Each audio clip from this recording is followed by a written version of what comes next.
Hello everyone, welcome to Dheeraj kitchen channel. இன்றைக்கி நம்ம பார்க்க போகிற ரெசிபி ஒரு தாபா ஸ்டைல் பன்னீர் மசாலா. அட, எத்தனை நாளைக்கு தான் பூரி சப்பாத்திக்கு குருமாவே தொட்டு சாப்பிட்டு பார்த்துக்கிட்டு இருப்பீங்க. இதை ஒரு தடவை செஞ்சு சாப்பிட்டு பாருங்கள். வாங்க எப்படி செய்கிறதுன்னு பார்க்கலாம். கடாயில் 2 டேபிள் ஸ்பூன் எண்ணெய் விட்டு சூடாக்குங்க. அதில் 3 கிராம்பு, ஒரு ஏலக்காய், 1/2 இன்ச்சு பட்டை, 1/2 ஸ்பூன் சீரகம் சேர்த்துக்கோங்க. இப்போ பெருசாக நறுக்கின பெரிய வெங்காயம் 2 சேர்த்து வதக்குங்க. இப்போ பெங்களூர் தக்காளி 2 சேர்த்து வதக்குங்க. நாட்டு தக்காளியாக இருந்தால் 1 தக்காளி போதும்.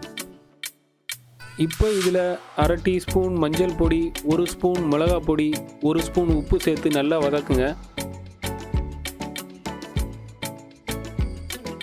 இப்போ இதில் 10 முந்திரி சேர்த்துக்கோங்க. 8 பல் பூண்டு, 1/2 இன்ச் அளவுக்கு இஞ்சி பொடிசாக நறுக்கி சேர்த்துக்கோங்க. இதை 2 நிமிஷம் நல்லா வதக்குங்க. வதக்குனதுக்கப்புறம் ஆற வச்சு மிக்சியில் மைய அரைச்சி தனியாக எடுத்து வச்சுக்கோங்க. அதே கடாயில் 3 டேபிள் ஸ்பூன் எண்ணெய் விட்டு சூடாக்குங்க. அதில் பிரிஞ்சி இலை 1, சின்னதாக நறுக்கின இஞ்சி பூண்டு, 1/2 ஸ்பூன் பெருஞ்சீரகம் சேர்த்து ஃப்ரை பண்ணுங்கள். இப்போ போட்டது 1 இன்ச் அளவுக்கு இஞ்சி, 4 பல் பூண்டு.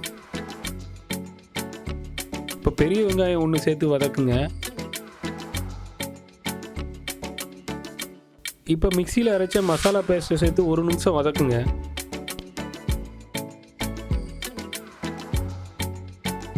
இதில் 1/2 கப் தண்ணி சேர்த்து மிக்ஸ் பண்ணுங்க.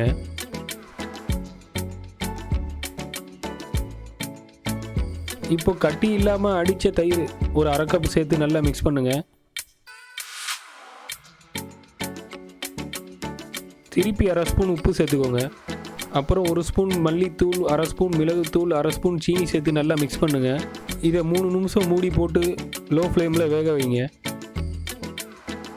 3 நிமிஷம் ஆனதுக்கப்புறம் 200 கிராம் பன்னீர் சேர்த்து அது உடஞ்சிராமல் மெதுவாக மிக்ஸ் பண்ணுங்கள். இப்போ சின்னதாக நறுக்குன மல்லி இலை 1/4 கப் சேர்த்துக்கலாம். கடைசியாக கரம் மசாலா 1/4 டீஸ்பூன், கஸ்தூரி மேத்தி இலை 1/4 டீஸ்பூன் கசக்கி சேர்த்துக்கோங்க. திருப்பி இதை 3 நிமிஷம் மூடி போட்டு லோ ஃப்ளேமில் வேக வைங்க. இப்போது தாபா ஸ்டைல் பன்னீர் மசாலா ரெடி ஆயிடுச்சு. இதை பூரி இல்லை சப்பாத்தியோட பரிமாறுங்க, ரொம்ப சுவையாக இருக்கும். இந்த வீடியோ பிடிச்சிருந்தா மறக்காமல் எங்கள் சேனலை சப்ஸ்கிரைப் பண்ணுங்கள். வளர்ந்துட்டு வர இந்த சின்ன யூடியூப் சேனலை என்கரேஜ் பண்ணுங்கள்.